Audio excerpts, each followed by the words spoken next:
রামচন্দ্রপুর গ্রামে এক প্রবাসীর স্ত্রীকে ধর্ষণের অভিযোগ উঠছে এবং এ সংক্রান্ত মুরাদনগর থানায় একটি মামলা হয়েছে। আমরা মামলার প্রধান অভিযুক্ত মোহাম্মদ ফজর আলীকে ইতিমধ্যে আমরা গ্রেপ্তার করেছি এবং এই ঘটনায় এলাকার কয়েকজন ভিকটিমের কিছু ভিডিও ধারণ করে সোশ্যাল মিডিয়ায় ছড়িয়ে দেয় এবং এই কাজ যারা করেছে তাদের চারজনকে আমরা ইতিমধ্যে গ্রেপ্তার করেছি এবং গ্রেপ্তার করে তাদেরকে আইনের আওতায় আনার প্রক্রিয়া আমরা আছি।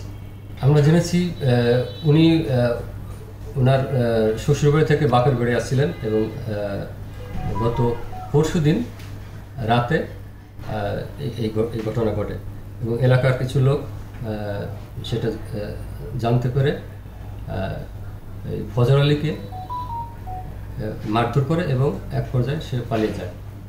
পরবর্তীতে পুলিশ সংবাদ পেয়ে দ্রুত ঘটনাস্থলে যায় এবং বিষয়টা তদন্তের জন্য আইনগত ব্যবস্থা গ্রহণ করে। আসলে যেহেতু মামলা হয়েছে, পুলিশ তদন্ত করছে, তদন্তে বেরিয়ে আসবে প্রকৃত ঘটনা কি। মিডিয়া ছড়িয়ে দেওয়া আইনের দৃষ্টিতে একটি অপরাধ।